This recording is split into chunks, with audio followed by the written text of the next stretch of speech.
राधे कृष्ण दोस्तों, आपका स्वागत है आपके अपने यूट्यूब चैनल स्टडी जोन में।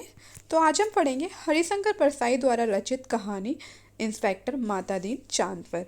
तो चलिए इस कहानी को पढ़ते हैं। इंस्पेक्टर मातादीन चांद पर, ये व्यंग्य कहानी हरिशंकर परसाई जी की कहानी है। वैज्ञानिक कहते हैं चांद पर जीवन नहीं। Senior police inspector Matadin department में एमडी साहब कहते हैं वैज्ञानिक झूठ बोलते हैं, वहाँ हमारे जैसे ही मनुष्य आबादी है। विज्ञान ने हमेशा इंस्पेक्टर मातादीन से मात खाई है। फिंगरप्रिंट विशेषज्ञता कहता है रहता है छुरे पर पाए गए निशान मुलजिम की उंगलियों के नहीं है, पर मातादीन उसे सजा दिला ही देता है। मातादीन कहते हैं ये वैज्ञानिक केस का पूरा इन्वेस्टिगेशन नहीं करते। उन्होंने चांद का उजला हिस्सा देखा है और कह दिया वहाँ जीवन नहीं है। मैं चांद का अंधेरा हिस्सा देखकर आया हूँ, वहाँ मनुष्य जाति है। ये बात सही है क्योंकि अंधेरे पक्ष के मातादीन माहिर माने जाते हैं। पूछा जाएगा इंस्पेक्टर मातादीन चांद पर क्यों गए थे? टूरिस्ट की हैसियत से या किसी फरार अपराधी को पकड़ने? नहीं, वे भारत की तरफ से सांस्कृतिक आदान प्रदान के अंतर्गत गए थे। चांद सरकार ने भारत सरकार को लिखा था, यूँ हमारी सभ्यता बहुत आगे बढ़ी है पर हमारी पुलिस में पर्याप्त सक्षमता नहीं है। वे अपराधी का पता लगाने और उसे सजा दिलाने में अक्सर सफल नहीं होती। सुना है आपके यहाँ राम राज है, मेहरबानी करके किसी पुलिस अफसर को भेजे जो हमारी पुलिस को शिक्षित कर दे। गृह मंत्री ने सचिव से कहा किसी आईजी को भेज दो। सचिव ने कहा नहीं सर, आईजी नहीं भेजा जा सकता, प्रोटोकॉल का सवाल है। चांद हमारा एक क्षुद्र उपग्रह है, आईजी के रैंक के आदमी को नहीं भेजेंगे, किसी सीनियर इंस्पेक्टर को भेज देता हूँ। तय किया गया कि हजारों मामलों के investigating officer senior inspector Matadin को भेज दिया जाए। चांद की सरकार को लिख दिया गया कि आप मातादीन को लेने के लिए पृथ्वीयान भेज दीजिए। पुलिस मंत्री ने मातादीन को बुलाकर कहा तुम भारतीय पुलिस की उज्जवल परंपरा के दूत की हैसियत से जा रहे हो। ऐसा काम करना कि सारे अंतरिक्ष में डिपार्टमेंट की ऐसी जय जयकार हो कि पीएम यानी कि प्रधानमंत्री को भी सुनाई पड़ जाए। मातादीन की यात्रा का दिन आ गया। एक यान अंतरिक्ष अड्डे पर उतरा। मातादीन सबसे विदा लेकर यान की तरफ बढ़े। वे धीरे धीरे कहते जा रहे थे, प्रवीसी नगर कीजे सब काजा, हृदय राखी कौशलपुर राजा। यान के पास पहुंचे मातादीन ने मुंशी अब्दुल गफूर को पुकारा। मुंशी! गफूर ने एड़ी मिलाकर सैल्यूट फटकारा। बोला जी पैक्सा। एफआईआर रख दी है? जी पैक्सा।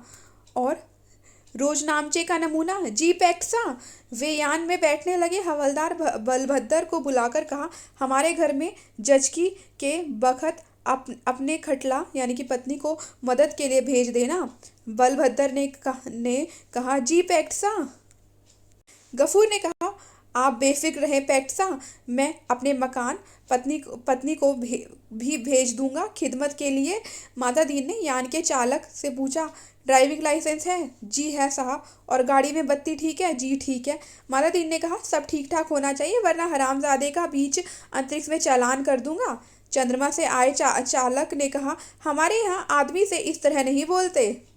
मातादीन ने कहा जानता हूँ वे तुम्हारी पुलिस कमज़ोर है, अभी मैं उसे ठीक करता हूँ। मातादीन यान में कदम रख ही रहे थे कि हवलदार रामस जीवन भागता हुआ आया। बोला पैक्सा, एसपी साहब के घर में से कहे हैं कि चांद से एड़ी चमकाने का पत्थर लेते आना। मातादीन खुश हुए। बोले कह देना भाई साहब से ज़रूर लेता आऊँगा। वे यान में बैठे और यान उड़ चला। पृथ्वी के वायुमंडल से यान बाहर निकला ही था कि मातादीन ने चालक से कहा अबे हॉर्न क्यों नहीं बजाता? चालक ने जवाब दिया आसपास लाखों मील में कुछ नहीं है। मातादीन ने डांटा मगर रूल इज रूल, हॉर्न बजाता चल। चालक अंतरिक्ष में हॉर्न बजाता हुआ यान को चांद पर उतार लाया। अंतरिक्ष अड्डे पर पुलिस अधिकारी मातादीन के स्वागत के लिए खड़े थे। मातादीन रोप से उतरे और उन अफसरों के कंधों पर नजर डाली। वहां किसी के चार नहीं थे, फीते भी किसी के नहीं लगे थे। लिहाजा मातादीन ने एड़ी मिलाना और हाथ उठाना जरूरी नहीं समझा। फिर उन्होंने सोचा मैं यहाँ इंस्पेक्टर की हैसियत से नहीं, सलाहकार की हैसियत से आया हूँ। मातादीन को वे लोग लाइन में ले गए और अच्छे बंगले में उन्हें टिका दिया। एक दिन आराम करने के बाद मातादीन ने काम शुरू कर दिया। पहले उन्होंने पुलिस लाइन का मुलाहजा किया। शाम को उन्होंने आईजी से कहा आपके यहाँ पुलिस लाइन में हनुमान जी का मंदिर नहीं है? हमारे रामराज में पुलिस लाइन में हनुमान जी हैं। आईजी ने कहा, हनुमान जी, हनुमान कौन थे, हम नहीं जानते। माता दीन ने कहा, हनुमान का दर्शन हर कर्तव्य परायण पुलिस वाले के लिए जरूरी है। हनुमान सुग्रीव के यहाँ स्पेशल ब्रांच में थे, उन्होंने सीता माता का पता लगाया था। एबडक्शन का मामला था, दफा 362। हनुमान जी ने रावण को सजा वहीं दे दी, उसकी प्रॉपर्टी में आग लगा दी। पुलिस को यह अधिकार होना चाहिए कि अपराधी को पकड़ा और वहीं सजा दे दी। अदालत में जाने का झंझट नहीं, मगर यह सिस्टम अभी हमारे रामराज में भी चालू नहीं हुआ है। हनुमान जी के काम से भगवान राम बहुत खुश हुए, वे उन्हें अयोध्या ले आए और टॉन ड्यूटी में तैनात कर दिया। वही हनुमान हमारे आराध्य देव हैं, मैं उनकी फ़ोटो लेता आया हूँ, उस पर से मूर्तियाँ बनवाई और हर पुलिस लाइन में स्थापित करवाई है। थोड़े ही दिनों में चांद की हर पुलिस लाइन में हनुमान जी स्थापित हो गए। माता दीन जी उन कारणों का अध्ययन कर रहे थे जिनसे पुलिस लापरवाह और अलाल हो गई है। वह अपराधों पर ध्यान नहीं देती, कोई कारण नहीं मिल रहा था। एकाएक उनकी बुद्धि में एक चमक आई। उन्होंने मुंशी से कहा, ज़रा तनख्वाह का रजिस्टर बताओ। तनख्वाह का रजिस्टर देखा तो सब समझ गए, कारण पकड़ में आ गया। शाम को उन्होंने पुलिस मंत्री से कहा, मैं समझ गया कि आपकी पुलिस मुस्तैद क्यों नहीं है। आप इतनी बड़ी तनख्वाहें देते हैं, इसीलिए सिपाही को 500, थानेदार को 1000। ये क्या मजाक है। आखिर पुलिस अपराधी को क्यों पकड़े। हमारे यहाँ सिपाही को 100 और इंस्पेक्टर को 200 देते हैं, तो वे 24 घंटे जुर्म की तलाश करते हैं। आप तनख्वाहें फौरन घटाइए।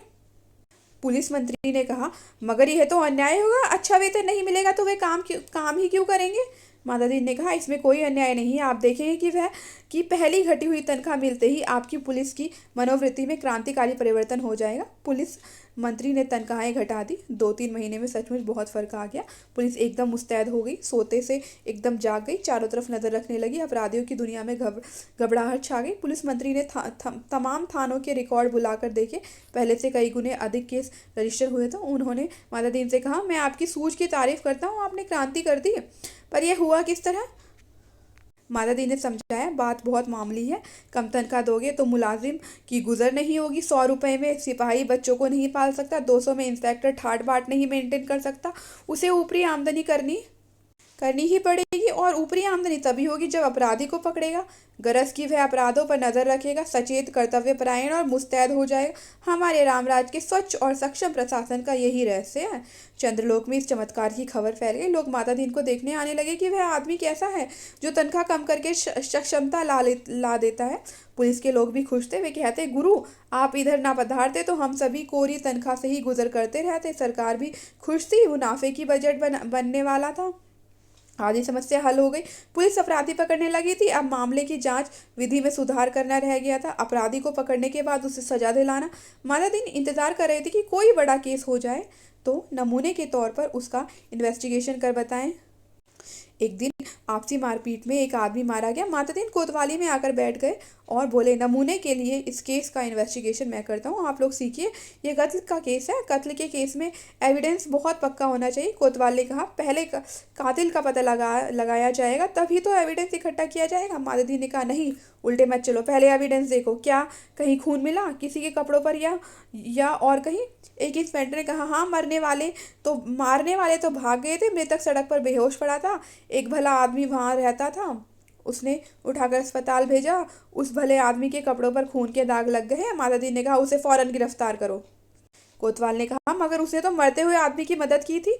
माता दी ने कहा, वह सब ठीक है, पर तुम खून के दाग ढूंढने और कहाँ जाओगे। जो एविडेंस मिल रहा है उसे तो कब्जे में करो। वह भला आदमी पकड़कर बुलवा लिया गया। उसने कहा, मैंने तो मरते आदमी को अस्पताल भिजवाया था, मेरा क्या कसूर है। चांद की पुलिस उसकी बात से एकदम प्रभावित हुई। माता दीन प्रभावित नहीं हुए।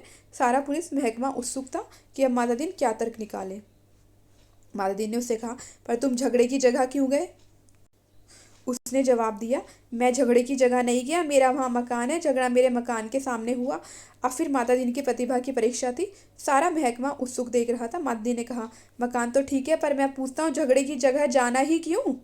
इस तरह का कोई जवाब नहीं था। वह बार बार कहता, मैं झगड़े की जगह नहीं गया, मेरा वही मकान है। माता दीन उसे जवाब देते, सो ठीक है, पर झगड़े की जगह जाना ही क्यों। इस तर्क प्रणाली से पुलिस के लोग बहुत प्रभावित हुए। अब माता दीन जी इन्वेस्टिगेशन का सिद्धांत समझाए। देखो, आदमी मारा गया है तो यह पक्का है कि किसी ने उसे ज़रूर मारा है। कोई कातिल है, किसी को सज़ा होनी है। सवाल है किसको सज़ा होनी है। पुलिस के लिए यह सवाल इतना महत्व नहीं रखता जितना यह सवाल कि जुर्म किस पर साबित हो सकता है, यह किस बात पर साबित होना चाहिए। कत्ल हुआ है है तो किसी मनुष्य को सजा होगी, बनने वाले को होती है या बेकसूर को।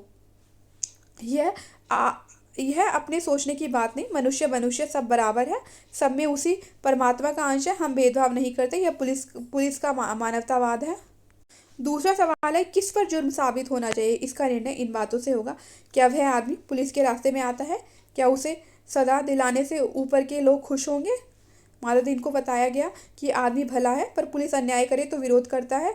जहां तक ऊपर के लोगों का सवाल है, वह वर्तमान सरकार की विरोधी राजनीति वाला है। मातादीन ने टेबल ठोक कर कहा, फर्स्ट क्लास केस, पक्का एविडेंस और ऊपर वाले का सपोर्ट। एक इंस्पेक्टर ने कहा, पर हमारे गले यह बात नहीं उतरती है कि एक निरपराध भले आदमी को सजा दिलाई जाए। माताजी ने समझाया, देखो मैं समझा चुका हूँ कि सब में उसी ईश्वर का अंश है, सजा इसे हो या कातिल को, फांसी तो ईश्वर ही चढ़ेगा ना। फिर तुम्हें कपड़ों पर खून मिल रहा है, इसे छोड़कर तुम कहाँ खून ढूंढते फिरोगे तुम। तो फिर तो भरो एक FIR। माताजी जी ने FIR भरवा दी, वक्त ज़रूरत के लिए जगह खाली छुड़वा दी।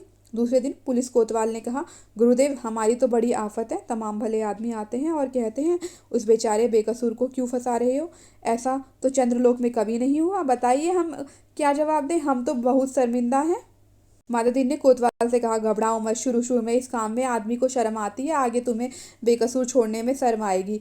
हर चीज़ का जवाब है, अब आपके पास जो आए उससे कह दो, हम जानते हैं वह निर्दोष है पर हम क्या करें, यह सब ऊपर से हो रहा है। कोतवाल ने कहा, तब वे SP के पास जाएंगे। मातादीन बोले, SP से भी कह दे कि ऊपर से हो रहा है, तब वे IG के पास शिकायत करेंगे। IG भी कहें कि सब ऊपर से हो रहा है, तब वे लोग पुलिस मंत्री के पास जाएंगे। पुलिस मंत्री भी कहें कि भैया मैं क्या करूं, यह ऊपर से हो रहा है, तो वे प्रधानमंत्री के पास जाएं। प्रधानमंत्री भी कहें मैं जानता हूं वह निर्दोष है पर यह ऊपर से हो रहा है। कोतवाल ने कहा, तब। मातादीन ने कहा, तब क्या, तब वे किसके पास जाएंगे, भगवान के पास ना, मगर भगवान से पूछकर कौन लौट सका है। कोतवाल चुप रह गया, वह इस महान प्रतिभा से चमत्कृत था। मातादीन ने कहा, एक मुहावरा ऊपर से हो रहा है हमारे देश में 25 सालों से सरकारों को बचा रहा है, तुम इसे सीख लो। केस की तैयारी होने लगी। मातादीन ने कहा, अब 4 चश्मदीद गवाह लाओ। कोतवाल, चश्मदीद गवाह कैसे मिलेंगे, सब किसी ने उसे मारते देखा ही नहीं, तो चश्मदीद गवाह कोई कैसे होगा। मातादीन ने सिर ठोक लिया, किन बेवकूफ़ों के बीच फंसा दिया गवर्नमेंट ने, इन्हें तो ABCD भी नहीं आती। झल्लाकर कहा, चश्मदीद गवाह किसे कहते हैं जानते हो, चश्मदीद गवाह वह नहीं है जो देखे, बल्कि वह है जो कहे कि मैंने देखा। कोतवाल ने कहा, ऐसा कोई क्यों कहेगा। मातादीन ने कहा, कहेगा, समझ में नहीं आता, ऐसे डिपार्टमेंट चलाते हो। अरे चश्मदीद गवाहों की लिस्ट पुलिस के पास पहले से ही रहती है, जहाँ ज़रूरत हुई उन्हें चश्मदीद बना दिया। हमारे यहाँ ऐसे आदमी हैं जो साल में 300-400 वारदातों के चश्मदीद गवाह होते हैं। हमारी अदालतें भी मान लेती हैं कि इस आदमी में कोई दैवी शक्ति है, जिससे जान लेता है कि अमुक जगह वारदात होने वाली है और वहाँ पहले से पहुँच जाता है। मैं तुम्हें चश्मदीद गवाह बनाकर देता हूँ। 8-10 उठाई गिरोह को बुलाओ जो चोरी, मारपीट, गुंडागर्दी करते हो, जुआ खिलाते हो या शराब उतारते हो। दूसरे दिन शहर के 8-10 नवरत्न कोतवाली में हाजिर थे। उन्हें देखकर मातादीन गदगद हो गए। बहुत दिन हो गए थे ऐसे लोगों को देखे, बड़ा सूना सूना लग रहा था। मातादीन का प्रेम उमड़ पड़ा। उसने कहा, तुम लोगों ने उस आदमी को लाठी से मारते देखा था ना। वे बोले, नहीं देखा साहब, हम वहाँ थे ही नहीं। मातादीन जानते थे ये पहला मौका है। फिर उन्होंने कहा, हाँ वहाँ नहीं थे, यह मैंने माना, पर लाठी मारते देखा था। उन लोगों को लगा कि यह पागल आदमी है, तभी ऐसी ऊटपटांग बातें करता है। वे हंसने लगे। मातादीन ने कहा, हंसो मत, जवाब दो। वे बोले, जब थे ही नहीं तो देखा कैसे था। मातादीन ने गुर्रा कर देगा, कहा, कैसे कैसे देखा, सो बताता हूँ। तुम लोग जो काम करते हो सब इधर दर्ज हैं, हर एक को कम से कम 10 साल जेल में डाला जा सकता है। तुम ये काम आगे भी करना चाहते हो या जेल जाना चाहते हो। वे घबराकर बोले, साहब हम जेल नहीं जाना चाहते। मातादीन ने कहा, ठीक, तो तुमने उस आदमी को लाठी मारते देखा ना। वे बोले, देखा साहब, वह आदमी घर से निकला और जो लाठी मारना शुरू किया तो वह बेचारा बेहोश होकर सड़क पर गिर गया। मातादीन ने कहा, ठीक है, आगे भी ऐसी वारदातें देखोगे। वे बोले, साहब जो आप कहेंगे सो देखेंगे। कोतवाल इस चमत्कार से थोड़ी देर को बेहोश हो गया। होश आया तो मातादीन के चरणों पर गिर पड़ा। मातादीन ने कहा, हटो, काम करने दो। कोतवाल पांवों से लिपट गया, कहने लगा, मैं जीवन भर श्री चरणों में पड़ा रहना चाहता हूँ। मातदीन ने आगे की सरकारी कार्यप्रणाली तय कर दी। एफआईआर बदलना, बीच में पन्ने डालना, रोज नामचा बदलना, गवाहों को तोड़ना, सब सिखा दिया। उस आदमी को 20 साल की सजा हो गई। चांद की पुलिस शिक्षित हो चुकी थी, धड़ाधड़ केस बनने लगे और सजा होने लगी। चांद की सरकार बहुत खुश थी। पुलिस की ऐसी मुस्तैदी भारत सरकार के सहयोग का नतीजा था। चांद की संसद ने एक धन्यवाद का प्रस्ताव पास किया। एक दिन माता दीन जी का सार्वजनिक अभिनंदन किया गया। वे फूलों से लदे खुली जीप पर बैठे थे। आसपास जय जयकार करते हजारों लोग वे हाथ जोड़कर अपने गृह मंत्री की स्टाइल में जवाब दे रहे थे। जिंदगी में पहली बार ऐसा कर रहे थे, इसलिए थोड़ा अटपटा लग रहा था। 26 साल पहले पुलिस में भर्ती होते वक्त इसने सोचा था कि एक दिन दूसरे लोक में उनका ऐसा अभिनंदन होगा। वे पछताए, अच्छा होता कि इस मौके के लिए कुर्ता टोपी और धोती ले आते। भारत के पुरुष मंत्री टेलीविजन पर बैठे ये दृश्य देख रहे थे और सोच रहे थे, मेरी सद्भावना यात्रा के लिए वातावरण बन गया। कुछ महीने निकल गए। एक दिन चांद की संसद का विशेष अधिवेशन बुलाया गया। बहुत तूफान खड़ा हुआ। गुप्त अधिवेशन था, इसलिए रिपोर्ट प्रकाशित नहीं हुई, पर संसद की दीवारों से टकराकर कुछ शब्द बाहर आए। सदस्य गुस्से से चिल्ला रहे थे, कोई बीमार बाप का इलाज नहीं कराता, डूबते बच्चों को कोई नहीं बचाता, जलते मकान की आग कोई नहीं बुझाता, आदमी जानवर से बदतर हो गया, सरकार फौरन इस्तीफा दे। दूसरे दिन चांद के प्रधानमंत्री ने मातादीन को बुलाया। मातादीन ने देखा वे एकदम बूढ़े हो गए थे। लगा ये कई रात से सोए नहीं हैं।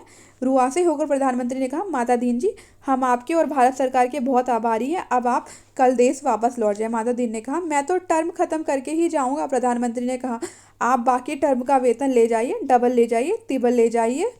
मातादीन ने कहा, हमारा सिद्धांत है, हमें पैसा नहीं काम प्यारा है। आखिर चांद के प्रधानमंत्री ने भारत के प्रधानमंत्री को एक गुप्त पत्र लिखा। चौथे दिन मातादीन जी को वापस लौटने के लिए अपने आईजी का ऑर्डर मिल गया। उन्होंने एसपी साहब के घर के लिए चमकाने का पत्थर यान में रखा और चांद से विदा हो गए।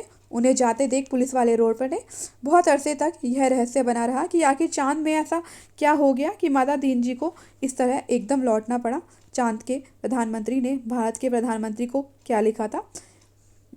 एक दिन वह पत्र खुल ही गया। उसमें लिखा था, इंस्पेक्टर मातादीन की सेवाएं हमें प्रदान करने के लिए अनेक धन्यवाद, पर अब आप उन्हें फौरन बुला लें। हम भारत को मित्र देश समझते थे, पर आपने हमारे साथ शत्रुवत व्यवहार किया है। हम भोले लोगों से आपने विश्वासघात किया है। आपके माता जी दीन जी ने हमारी पुलिस को जैसा कर दिया है, उसके नतीजे ये हुए हैं। कोई आदमी किसी मरते हुए आदमी के पास नहीं जाता, इस डर से कि वह कत्ल के मामले में फंसा दिया जाएगा। बेटा बीमार बाप की सेवा नहीं करता, वह डरता है बाप मर गया तो उस पर कहीं हत्या का आरोप नहीं लगा दिया जाए।